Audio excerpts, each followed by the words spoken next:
Captain Kyle Morrison stood at the window of his ship, watching the stars. 300 years had passed since the galaxy thought humans were dead. 300 long years of hiding in the dark corners of space, living like ghosts among the stars. The ship around him was called the New Horizon. It was not pretty like the old human ships from before the war. It was built from scraps and spare parts welded together by desperate hands. But it was home to 2,000 humans who had nowhere else to go. Kyle pressed his hand against the cold metal wall. Through the window he could see other ships in their small fleet. 12 vessels in total, all carrying the last free humans in this part of the galaxy. They had been hiding in this forgotten nebula for 50 years, watching and waiting. "Captain," a voice called from behind him. It was Jake Sullivan, his chief engineer. Jake was young, maybe 30 years old, with hands that were always dirty from fixing things. "We're getting strange signals again." Kyle turned around. "What kind of signals?" "The same kind we've been picking up for weeks now. They're coming from the direction of Earth." Kyle felt his heart skip a beat. Earth. The homeworld that was supposed to be dead. The planet that the Vorthak said they had poisoned with their terrible disease. No human had been to Earth in 3 centuries. "Are you sure?" Jake nodded. "The signals are getting stronger. And Captain, there's something else. We're not the only ones hearing them." Kyle followed Jake to the communication room. The room was small and cramped, filled with old equipment that hummed and sparked. On the main screen, Jake showed him a map of the galaxy. "Look at this," Jake said, pointing to small dots on the map. "These are all the human ships we can track. They're all moving in the same direction, toward Earth." Kyle stared at the screen. He could see dozens of dots, all slowly moving through space. Each dot was a ship full of humans who had survived the Great Dying. Humans who had been hiding for 300 years. "How many ships?" Kyle asked. "At least 40 that we can see. But there might be more. Much more." Kyle sat down heavily in his chair. For 3 centuries they had thought they were alone. Small groups of humans scattered across the galaxy, each thinking they were the only ones left. But now it seemed like there were thousands of them. Maybe millions. On the other side of the galaxy, far from Kyle's hidden fleet, Lisa Carter was having a very different day. She walked through the grand halls of Nexus Prime, the capital world of the Galactic Coalition. The aliens around her paid her no attention. To them, she was just another human pet. Lisa wore the simple brown clothes that all humans were required to wear on Coalition worlds. She carried a small bag of books and papers. Her job was to work in the Great Library, translating old human texts for the alien scholars who studied dead civilizations. But Lisa was not really a translator. She was a spy. As she walked, she listened to the conversations around her. The Vorthak. Soldiers were talking about military movements. The Zephyrian merchants were discussing trade routes. The smaller aliens whispered about rebellions on distant worlds. Lisa remembered everything, every word, every name, every number. When she got back to her small room that night, she would write it all down in a code that only other humans could read. The Coalition thought humans were extinct. They kept a few hundred humans alive as curiosities like animals in a zoo. These humans were scattered across Coalition worlds, working as servants, translators, and entertainers. The Coalition leaders liked to show them off to visiting dignitaries, proof of their great victory over the human race. But the Coalition was wrong. The humans they kept were not broken survivors. They were agents, spies, and saboteurs. They had been placed there on purpose, to watch and wait for the right moment. Lisa reached the library and began her work. She translated ancient human poetry for a Vorthak scholar, who was writing a book about primitive cultures. As she worked, she listened to the alien conversations around her. "The energy readings from the Sol system are getting stronger," one Zephyrian was saying to another. "The scientists don't understand what's causing them. Probably just solar flares," the other replied. "That star has always been unstable." Lisa kept translating, but her mind was racing. The Sol system was where Earth was located. If there were energy readings coming from there, it meant something was happening. Something big. That night, in her small room, Lisa wrote a coded message. She hid it inside a book of human poetry and, left it in a place where another human agent would find it. The message was simple. The homeworld is calling. Get ready. Back in the nebula, Kyle was meeting with the captains of the other ships in his fleet. They gathered in the main meeting room of the New Horizon, a space that had been designed to hold 20 people but now held 40. The question is simple, Kyle said to the group. Do we answer the call? An older woman named Carol Hayes spoke up. She was the captain of a ship called the Wanderer. We don't even know if the signals are real. They could be a trap. A trap. Set by who? Asked another captain, a man named Pete Davis. The coalition thinks we're all dead. Why would they try to trap us? Maybe they found out we're alive, Carol replied. Maybe they're trying to lure us out of hiding. Kyle listened to the debate. These people had been hiding for so long that they had forgotten how to hope. They had learned to survive by being careful, by trusting no one, by expecting the worst. But Kyle felt something different. The signals from Earth felt real to him. They felt like home. I've made my decision, Kyle said, standing up. The New Horizon is going to Earth. Anyone who wants to come with us is welcome. Anyone who wants to stay here can stay. The room fell silent. For a moment, nobody spoke. Then Pete Davis stood up. The Star Runner is with you, Captain Morrison. One by one, the other captains stood up. By the end of the meeting, all 12 ships had agreed to make the journey. Kyle looked around the room at these brave men and women. They had kept humanity alive in the darkest of times. Now they were going to find out if home was really calling them back. Outside the meeting room, in the cold darkness of space, the stars waited. And somewhere among those stars, Earth was sending out its signal, calling its children home after 3 centuries of silence. The journey to Earth began 3 days after the meeting. Kyle Morrison watched from the bridge as his small fleet left the safety of the nebula. 12 ships moving together through the darkness of space, heading toward a home they had never seen. Jake Sullivan worked at his station, his fingers dancing over the controls. We're picking up more signals, he said. They're getting stronger as we get closer to Earth. Kyle nodded. The signals had been coming every few hours now, strange patterns of energy that seemed to be calling out across the galaxy. Each time they received one, Kyle felt something stir in his chest. Hope, maybe, or fear. Captain, said Amy Brooks, the fleet's communications officer. We're not alone out here. Kyle looked at the main screen. Amy had been tracking other ships for the past day, and now the screen showed dozens of moving dots. All of them were heading in the same direction. Human ships? Kyle asked. Has to be, Amy replied. They're using old human technology, and they're all moving toward Earth. Kyle felt a chill run down his spine. If there were this many human ships responding to the signal, it meant humanity was not as scattered as they had thought. Maybe they were not as alone as they had believed. Meanwhile, on a ship called the Freedom's Edge, Captain Linda Scott was having similar thoughts. Her ship had been hiding in an asteroid field for 200 years. Her people had been born in space, raised on stories of Earth that seemed like fairy tales. Are we really going home? Asked her second-in-command, a young man named Tony Martinez.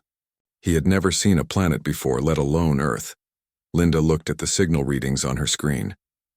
I don't know, Tony, but something is calling us. Something powerful. The Freedom's Edge was not alone. All around them, other ships were coming out of hiding. Ships that had been silent for centuries were suddenly talking to each other, sharing information, coordinating their movements. Back on Nexus Prime, Lisa Carter was starting to notice changes in the coalition. The alien leaders were nervous about something. She watched them in the library, saw how they whispered to each other in worried voices. The energy readings are off the charts now, she heard a Vorthak general say to his aide. Something is happening in the Sol system. Lisa kept her face blank, but inside she was excited. The Sol system was where Earth was located. If the coalition was worried about energy readings there, it meant Earth was doing something big. That night, Lisa sent another coded message to her contact network. Human agents scattered across coalition space received her words. The homeworld is active. Prepare for action. On a mining station in Vorthak space, a human worker named Rick Thompson read Lisa's message. He had been pretending to be a simple laborer for 30 years, but he was actually a demolitions expert.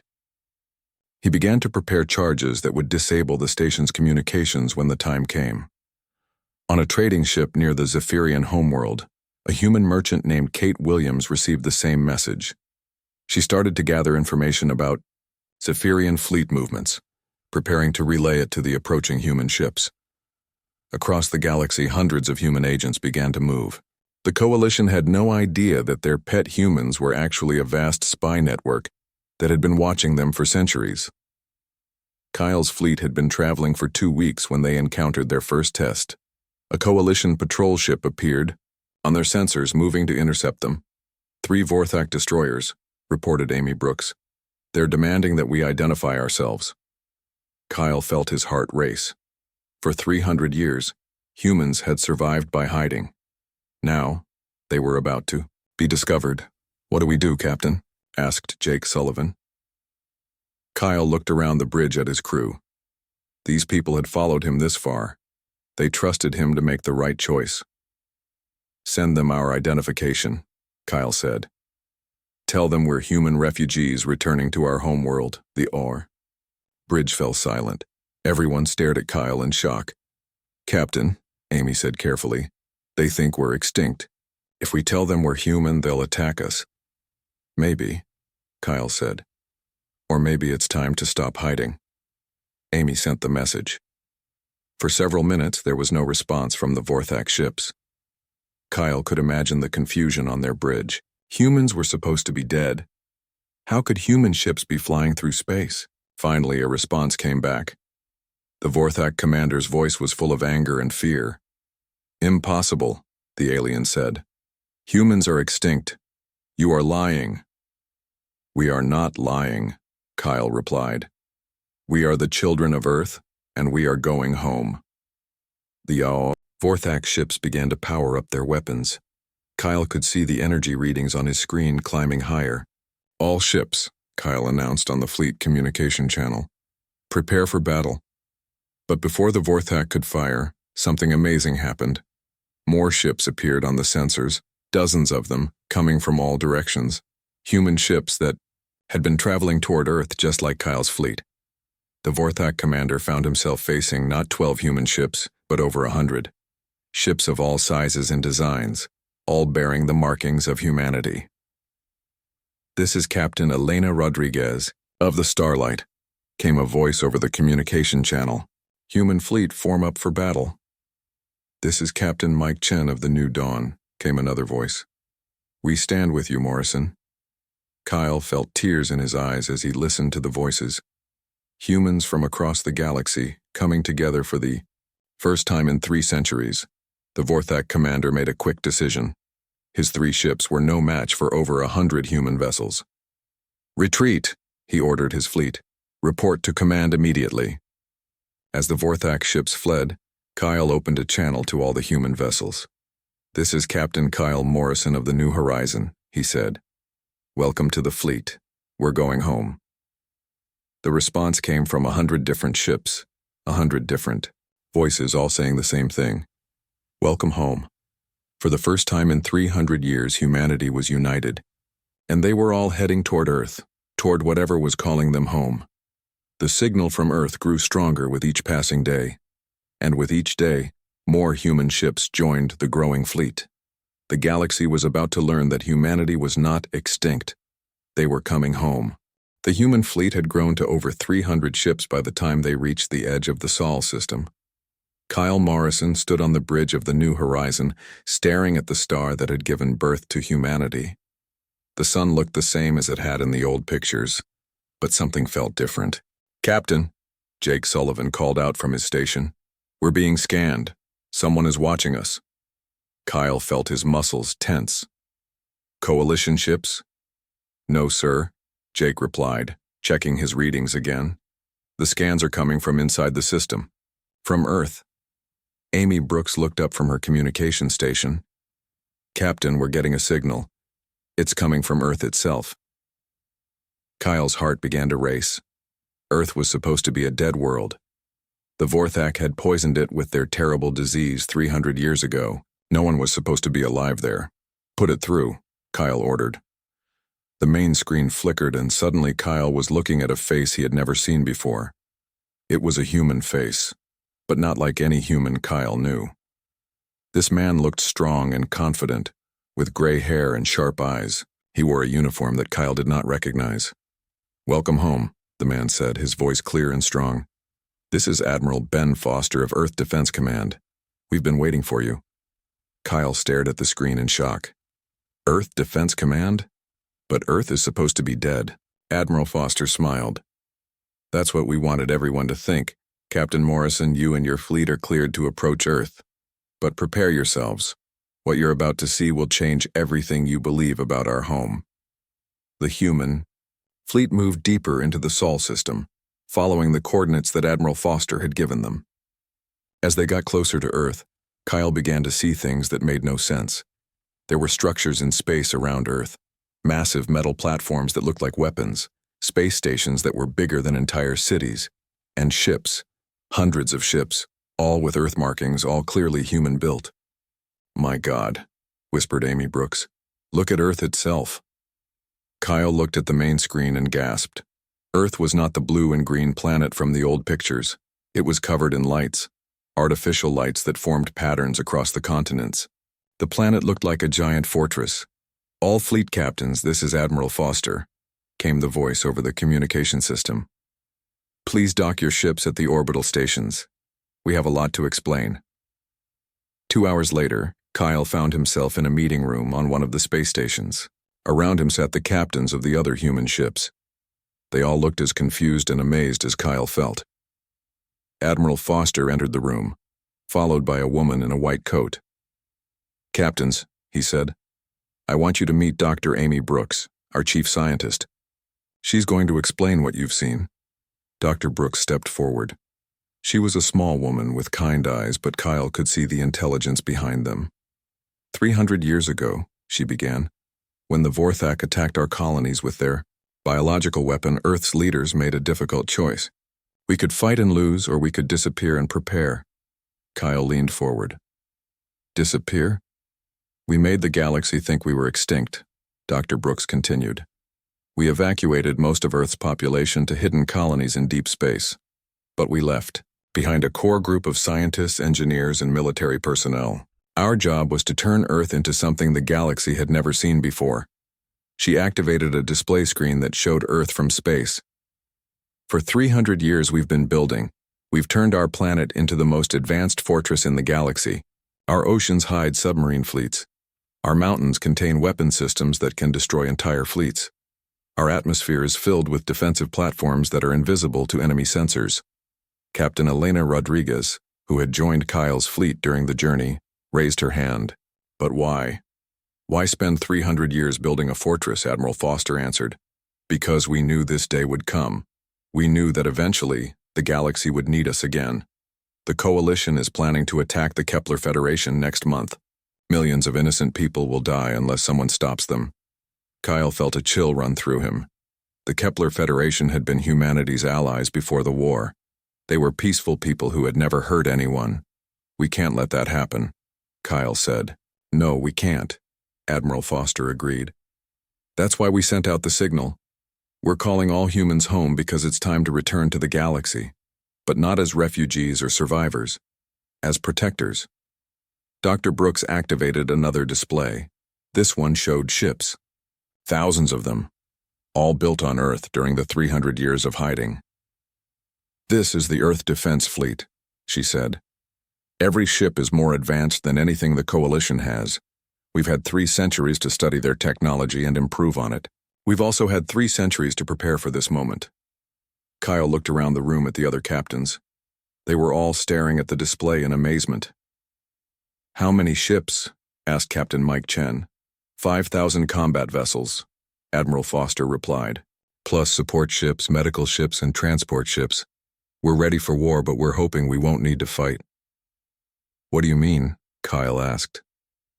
The Coalition's power comes from fear, Dr. Brooks explained. They've convinced the galaxy that they're unbeatable, but when the galaxy sees that humanity has returned stronger than ever, that fear will disappear. The Coalition's empire will crumble from within. Admiral Foster stood up. Captains, your ships represent the scattered children of Earth.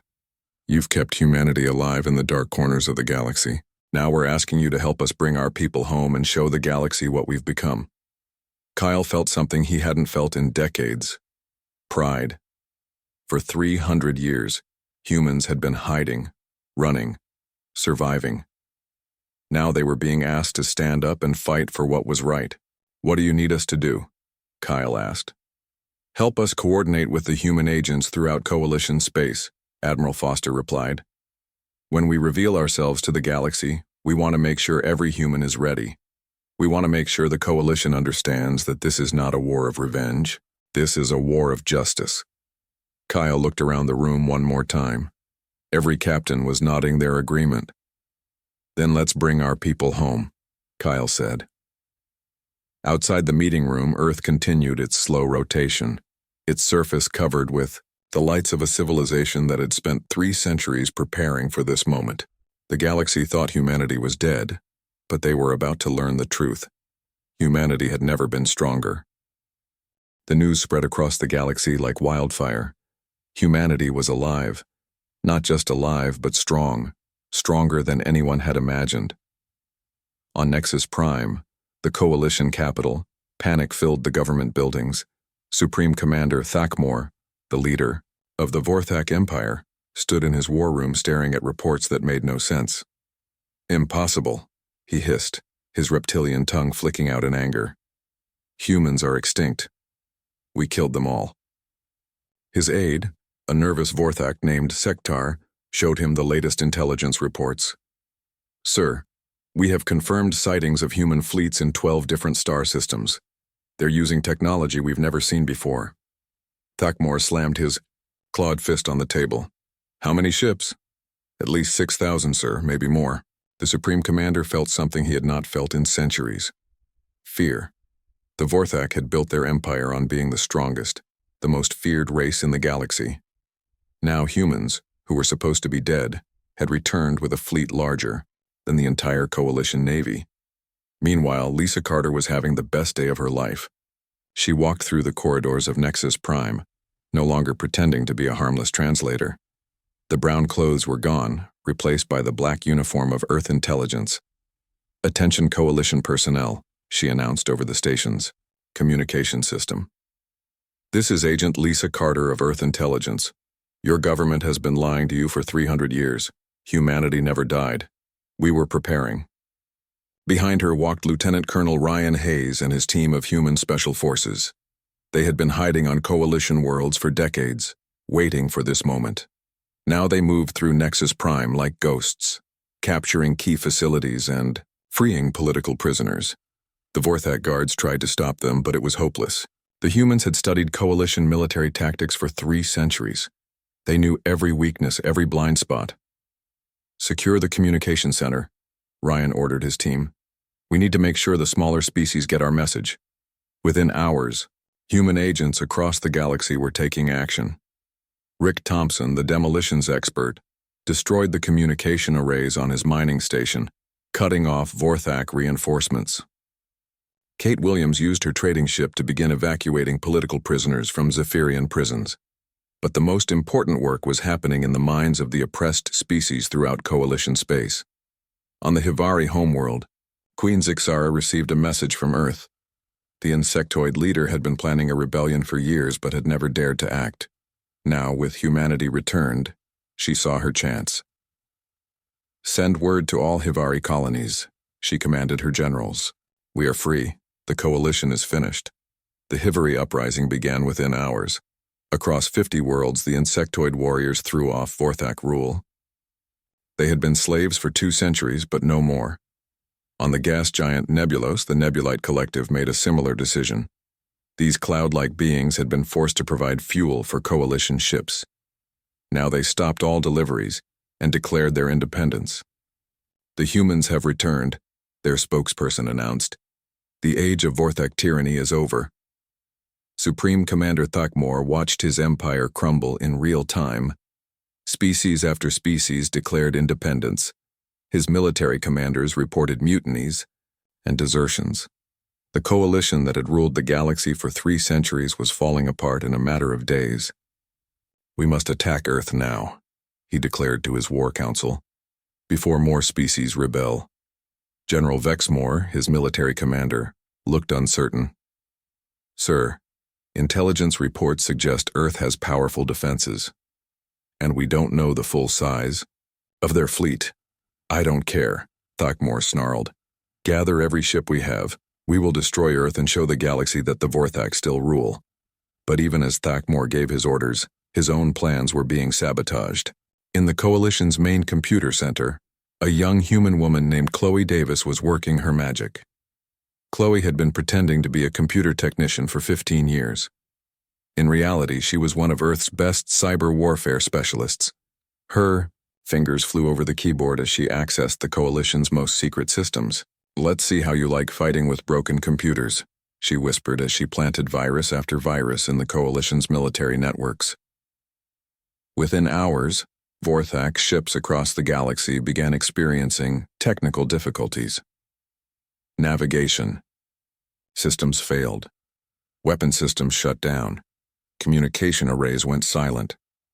The Coalition tried to launch their attack on Earth, but half their ships couldn't even leave their home ports. Those that did manage to launch found themselves flying blind, their computers giving them false information. Admiral Ben Foster watched the chaos from Earth's command center. "Status report," he asked his intelligence officer. "Coalition fleet strength is down by 60%, the officer reported. Their remaining ships are scattered and disorganized. Agent Davis has done excellent work." Foster nodded. "And the rebellion?" "Spreading faster than we hoped, sir. 17 species have declared independence in the last day. The Kepler Federation has announced they're joining our alliance." Foster smiled. The Kepler Federation had been humanity's closest allies before the war. Their decision to join Earth meant that half the galaxy was now aligned against the Coalition. "Sir," another officer called out, "we're receiving a message from Supreme Commander Thakmor. He wants to negotiate." Foster raised an eyebrow. "After 300 years of thinking we were dead, now he wants to talk?" The message from Thakmor was desperate and angry. "Humans, you have interfered with the natural order of the galaxy. The strong rule the weak. This is the way it has always been." Foster recorded his response carefully.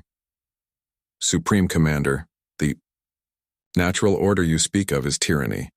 The strong protecting the weak, not ruling them, that is the true natural order. Your empire is finished.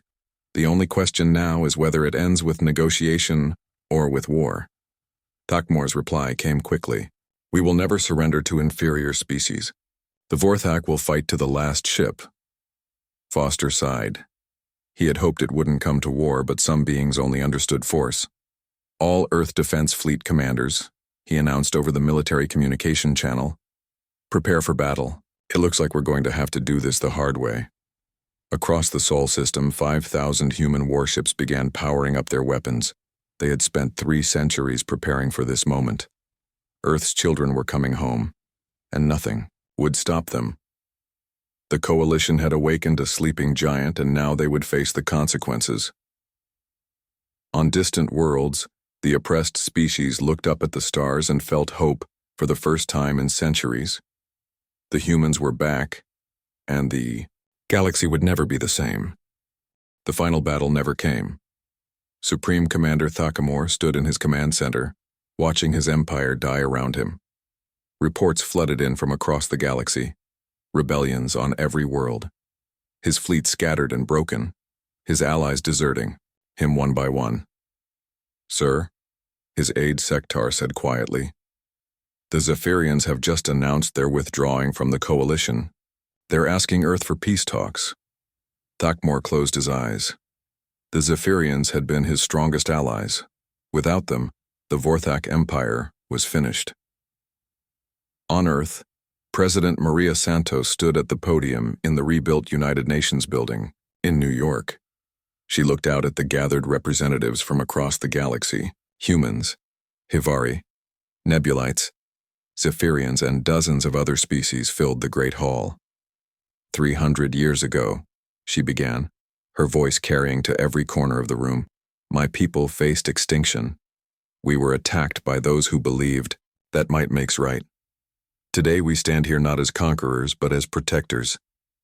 In the audience, Kyle Morrison sat with the other fleet captains who had brought humanity's scattered children home.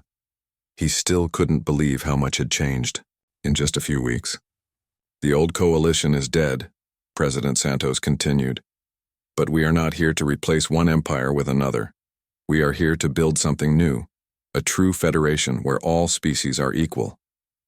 On Nexus Prime, Lisa Carter was working with representatives from the smaller species to establish the new government. The Hivari Queen Zixara was there, along with the Nebulite collective spokesmen and leaders from a dozen other worlds. The humans could rule us all, Queen Zixara said to the group. Their technology is far beyond ours, but they choose to share power instead. This is something new in the galaxy. Lisa smiled. That's what makes us human. We learned long ago that the strong must protect the weak, not rule them. Meanwhile, Admiral Ben Foster was meeting with the remaining Vorthak military commanders. Thakmor had finally agreed to surrender, but many of his generals were still angry and bitter. You cannot simply erase 3 centuries of Vorthak rule, General Vexmore protested. We are warriors, we have always been the strongest. Strength without wisdom is just violence, Admiral Foster replied.